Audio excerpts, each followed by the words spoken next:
Hi everyone, my name is Alicia Louise Lillington. I'm a 34-year-old mum of a 21-month-old, and earlier this year, it's like where to start. Earlier this year, I was diagnosed with Hodgkin lymphoma, and it was a long journey. It was a big year. Now I'm on the other side, trying to figure out the lighting here. Now I'm on the other side, but this part's actually a lot harder than I probably would have anticipated. I think when I was going through it, I had a lot of,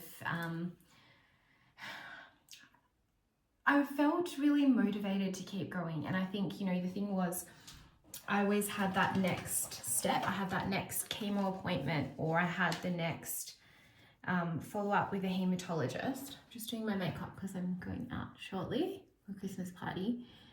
And that was quite, that gave me hope, or it gave me, something to do next. How does that look? But it's a lot more challenging when you just, it's all over to an extent, like you're even in remission, and it's like, now what? Now what's next? You've lost your hair. Everyone's been there for you, and I think it's like, yeah, the healthcare system's been there for you, now you're on your way. But this is where the challenges start, because you've kind of lost your identity, and I'm saying you as in the patient.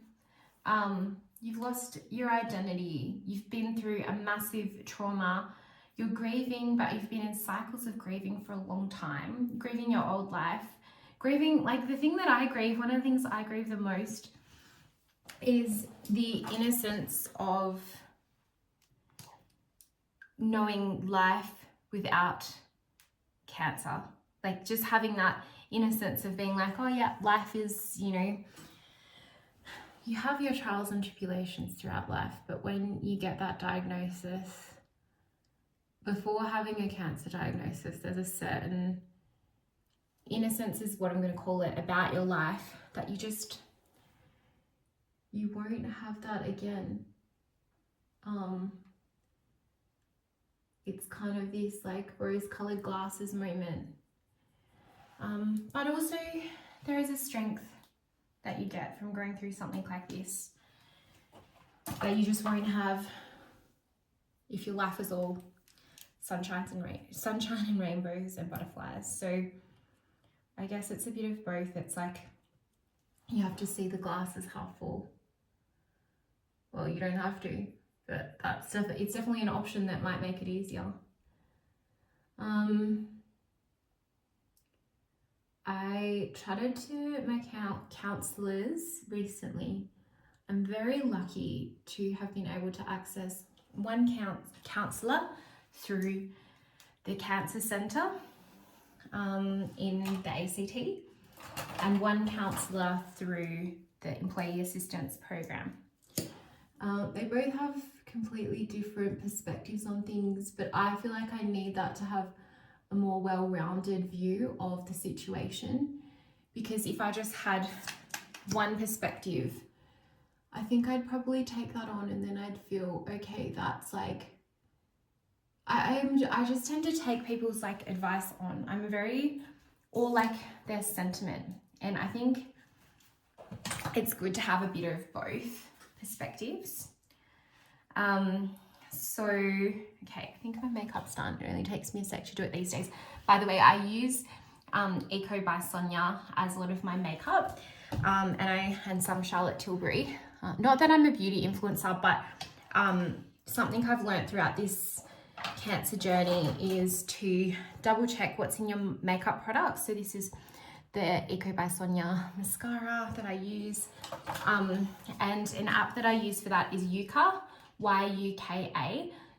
You can scan the barcodes when you go shopping on your next makeup trip. You might be surprised at some major makeup brands and some of their makeup that they sell. You don't actually know what's in it. So please, and some of those things can cause illnesses and cancer. So just check. It's just a tip and trick that I never thought of before. scan your products, scan them at home. Like if they've got a barcode, I changed my deodorant. That was one that's really big. This is an organic deodorant that I really like. Noosa Basics. Anyway, not trying to be an influencer, just telling you, please check what's in your products. That's, yeah, the best way I can say it. Try and choose natural things. Okay, so counsellor from the ACT Cancer Service. She and I have been having some chats lately where I've actually got to the point of breaking down to have a breakthrough, I suppose is the best way to say it. Before that, I was very, I'd say I was very stoic. I'd say I was going through the motions, and my coping mechanism is really to keep busy. So that's why I wanted to go back to work early after my journey. For me, that's how I cope. I know some other people cope by chilling out. Some people cope by getting really organized. For me, it is doing a speech or meeting the Governor General or this or that. But it's important for me to take a moment to reflect and see those as blessings and have gratitude for the things that I've achieved. That's what I need to work on next. When I was chatting to the Cancer counsellor, Angela, try and say that fast, she was saying she thinks that I really keep doing the same thing even in our counselling sessions where I'm trying to talk about a million things at once, but I'm not getting to the root of some of the challenges I'm facing. And some of the things that keep coming up for me, one of them in particular is body image. And that's been very triggering throughout my cancer journey because I lost a lot of weight through the disease. And then in the hospital, something they do with Hodgkin lymphoma is weigh you in front of everyone. They tend to clap when you gain weight. And for me, that was not a pleasant experience. I asked them not to do that anymore, but it was buried somewhere on a file in an IT system. So last time I went, sorry, it's a little bit later, the same day I had to refilm because my phone cut out because I ran out of storage on my phone. And I think that's typical of this phase. It always feels like I'm running behind. It feels like I'm running out of storage. It feels like I'm never planned for things. I'm just constantly in this cycle of chasing my tail. And I was about to say, last time I went to the hospital, they weighed me and I literally closed my eyes and I just said, look, I don't want you to tell me my weight. It's a bit of a trigger point for me. Please don't call it out. And they called it out after that. They obviously hadn't understood me. And I feel like I'm pretty clear with my voice. I'm a pretty confident person with good health literacy. So I just think if I stand up for myself and advocate and understand all that and they still don't listen, then what's the chances for someone who doesn't? And I think back to, even myself when I didn't have my voice and so forth. So my other counsellor through the Employee Assistance Program, Mary, she thinks that I'm in a constant state of fight or flight. And I'm probably demonstrating that while I'm doing these videos because I'm kind of doing my chores or getting ready for a Christmas party and whatnot while I'm filming. That's just how it works for me. And I don't think there's anything wrong with living life your way. There's no perfect way to live it. And that's what feels right to me. And also, these videos are actually healing for me. I'm really glad that I've recorded them. And when I watch them back, although I am chaotic and I think, oh, does that even make sense? I like being able to record videos that feel natural and not, I've never wanted to be an influencer in that sense. I want to just be myself. And if that helps someone, if that helps a mum that's out there that gets diagnosed quicker, or if it helps show that you can get through a cancer journey or how to support someone, that's really my objective. I say that to remind myself why I do it as well, because sometimes I think, what's the point? But I love watching back the videos now to see how far I've come throughout the year, because I'm really proud of myself. I did so well, to see, to be diagnosed with a cancer as a new mum, and to get through that on the other side and to still be here, I have to take a moment to see that as a blessing. So I feel like I'm about to launch into another phase of the next chapter. It's always a new chapter, and there's many, many chapters there. But I think the next chapter is living with intention and appreciating what I've got. The last chapter was like post chemo. It was the 3 months post chemo and post cancer, finding out I was in remission. But then the thing that I got wrong was I tried to rush recovery. And that's something I've learned. That's the tip of the day. You can't rush a recovery journey. They say from Hodgkin lymphoma, once you're in remission, it takes 6 to 12 months to recover. That's what I always heard them recommend. And I'd say, yes, it does. And the reason is because things take time, like to get the chemicals out of your body, to start feeling like yourself again. Each day and each week and each month, I feel better. I wouldn't say I feel back to normal. I'm going to be realistic with you. I don't feel like I used to. And like I said, I don't have that sense of innocence that I once had. But I also am wiser. I'm more appreciative. I've learned a lot of things that people probably never get to learn during their time on earth. And I'm very grateful for my life. I've done a lot. I have amazing people in my life, like my close friends and family. I just love you so much. And I'm so grateful. I just have really, really good people in my life. And I'm so thankful for that. I feel like I'm almost, I'm sort of like protective of those relationships now. And anyone new who comes along, I feel that, maybe I'm not as open to trying to build new relationships with new friends and things, because I'm finding it hard to just keep up with the close ones I already have. And I'm sure there's beautiful people out there who I'm yet to meet, or who, I've only met for a short time. Probably actually one of them is a colleague I met in the last 3 months who I really love her. She's my work wife. I couldn't get on at work without her.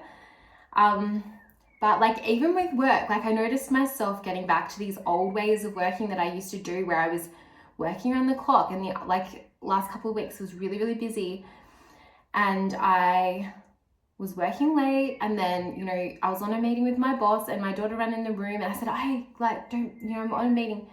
And then I realized, is that really important? No, I'm doing this for her. Everything I'm doing for my daughter. I'm doing it for my husband. I've been a bit snappy and short with my husband, but I love him so much.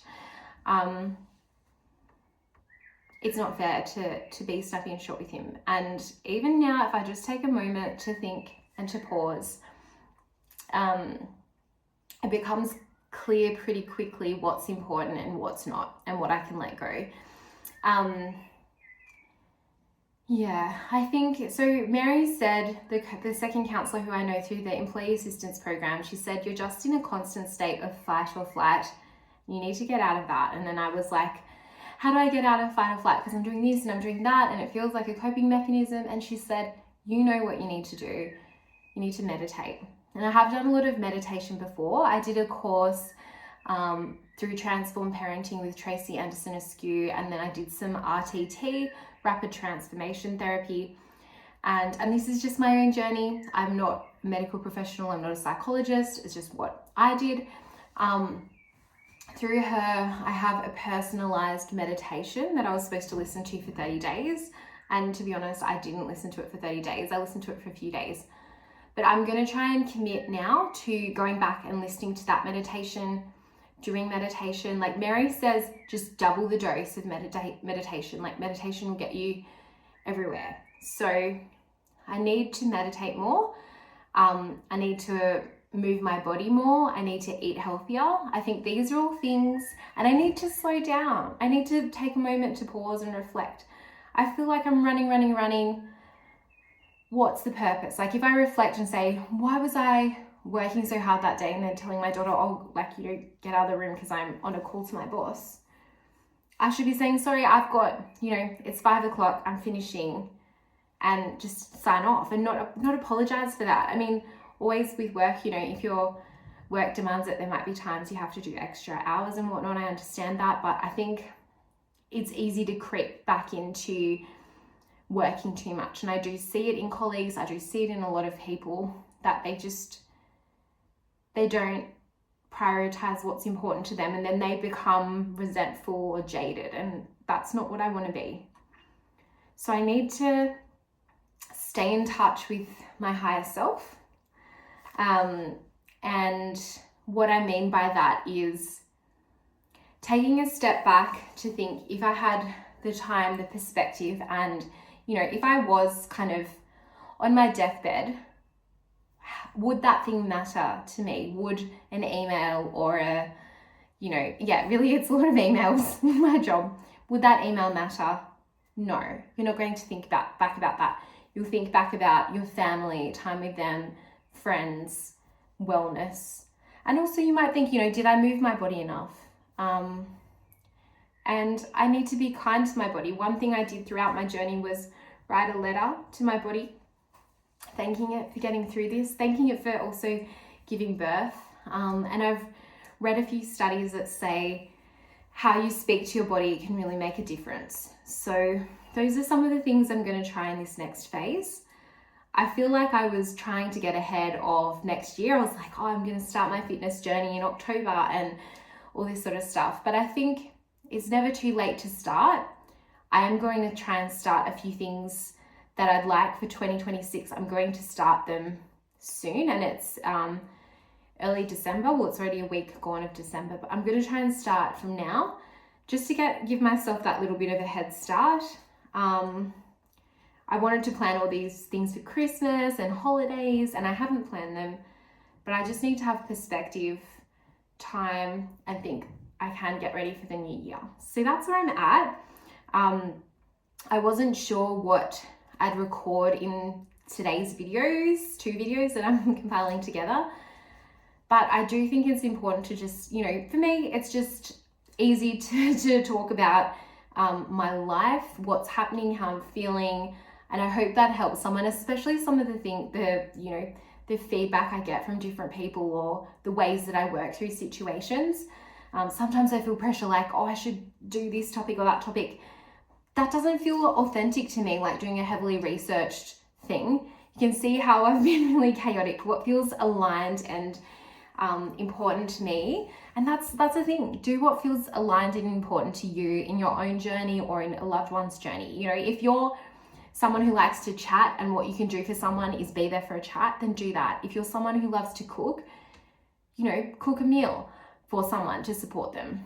And if that's the support you need as well, just be frank and honest about it. Even my cousin, who I'm really close to, she's got a new little baby, and we were due to catch up, and we were both, you know, I had my cancer journey and my toddler, and she had her newborn, and, you know, we had to sort of take a moment to think, like, we were trying to catch up, and we just seemed to be on a different page. And I said, I think we're in a different library. Not only are we on a different page in a different book, we're in a different library. And it's okay to admit that, and it's okay to be frank when people around you are going through different things, because then you can come to understanding once you address what's going on. And I appreciate having those frank cousins. Love you, cousin, as well. I don't know, I never like to say people's names online just in case. Yeah, like, it's okay to admit that. I'm having the same thing at work, like someone's just not on the same page, but on Friday I was like messaging them. I was like, let's have a meeting on Monday. We'll run through how to get there. So yeah, I don't know. I think I just have to also just be grateful. That's something else the counsellor Mary told me to do is, like, I was having this challenge with a particular stakeholder through a board that I'm in. They gave all this feedback, and then I got really annoyed about it.